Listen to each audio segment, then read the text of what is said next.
Free as a bird. That phrase expresses our appreciation of a bird in full flight, seemingly free of even the responsibility of gravity. Birds of a feather flock together is our way of recognizing the importance of kinship for social beings. It's ironic that so few birds have the opportunity to fly or flock together when we keep them as pets. The impact of the pet trade on wild bird populations and the restrictions imposed upon birds in captivity have led many people to question, should birds be kept as pets at all? Birds are not domesticated animals, whether caught in the wild or bred in captivity. Domestic animals, such as dogs and cats, are distinct from their wild ancestors in that they have been bred for hundreds of years to live in the care of humans. Birds, commonly kept as pets, are no different than their wild relatives. They are the native species of other countries. All parrots in the United States today originated from birds who were captured in the wild. The wild bird trade may be one of the cruelest activities ever imposed upon innocent animals. The initial shock of losing their freedom and being confined to a cage can kill 10 to 20% of wild-caught birds. Of those who survive capture, half will die of starvation, dehydration, suffocation, or disease before export to large importing countries in Europe and Asia. Not only is this trade cruel, for most threatened parrots it is the primary cause of dramatic declines in populations. The parrot family has more globally threatened species than any other family of birds. In 1992, the U.S. Congress learned that the international pet trade in wild-caught birds contributes greatly to the decline of species in the wild, and that the trade produces an unacceptably high rate of mortality among imported animals. As a result, Congress passed the Wild Bird Conservation Act, which transformed the United States from the largest importer of wild-caught birds to one of the smallest. This important piece of legislation was strongly opposed by the American Federation of Aviculture and others who breed, sell, or trade birds. So as University of California, Berkeley Environmental Science Department Chairman Stephen Beisinger explains, it didn't come easy. It was a real struggle to get a Wild Bird Conservation Act passed. Such an act was attempted a number of times in the 70s and 80s and always failed.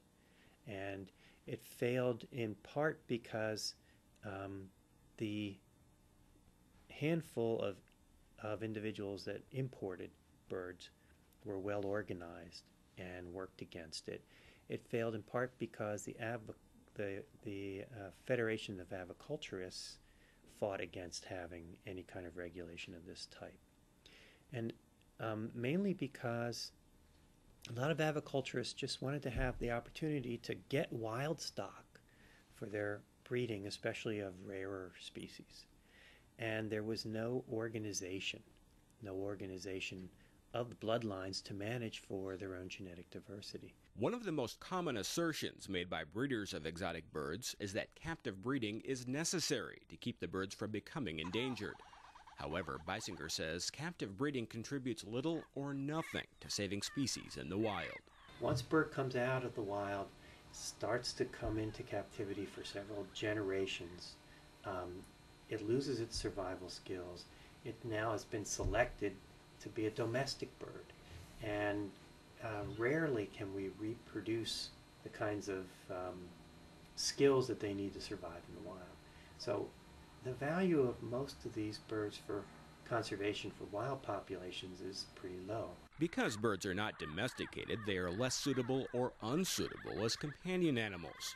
When considering the welfare of captive birds, many have concluded that it is inherently cruel to keep an intelligent, social, and active animal adapted to flight confined to a cage that is too small to facilitate normal behavior. Harvard University animal behavior scientist Michael Schindlinger has studied wild parrots and says they fare poorly in captive environments. Captive parrots are generally kept in such a way that they're left alone for many hours throughout the day. This is in stark contrast to wild parrots, which are nearly always in the company of social conspecifics. What this means to me is that they're living essentially in social deprivation, which can lead to, in many species, maladaptive behavior or even depression on the part of the animal, listlessness, hostility, etc., when they're kept socially isolated. marked difference is that wild parrots are almost never alone. They fly in pairs, trios, or larger flocks all the time. And they even congregate into nightly roosts of dozens to hundreds to even thousands in some areas. So there's just no way we can provide a pet bird with that level of social interaction.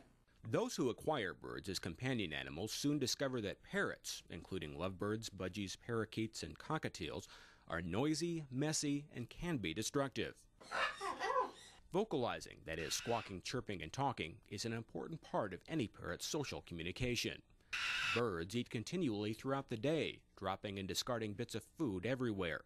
Birds are instinctively programmed to chew and shred wood, whether it is a perch, toy, picture frame, or furniture. Birds will also chew electrical cords, paper, and curtains. University of California Davis graduate student Rebecca Fox, who has studied avian behavior, says people don't realize the complexities of caring for parrots. There's a big perception problem. People think you get a bird, you stick it in a cage, you feed it seeds. At this point, I think we've caught up enough to say, maybe you give it a couple of toys and it'll be okay. But I think people are all still thinking in dog and cat terms, that these are animals that are sort of built to be kept in captivity, and they're not. They're a generation removed from the wild. These are a generation ago, or 2 generations ago, their parents or grandparents were living in huge flocks, foraging over, really amazing distances with lots of social interaction. They weren't confined, used to eating a huge variety of foods, seeing a lot of different things, coping with a lot of different situations. And you're taking a bird that still has the instincts to do all that and expecting it to live peacefully in a cage. And the truth is, unless you've got a bird that is just really abnormal, it's not going to happen. Birds are meant to fly and to be with other birds. The deprivation of these natural behaviors and confinement in cages can lead to neurotic behavior, excessive noise, self-mutilation, and other destructive habits. Some birds do develop plucking problems, some birds scream a lot, some birds become very aggressive when they hit puberty. And I think people really need to know what can happen before they go out and buy this sweet little baby bundle of feathers that they think is always going to be perfect.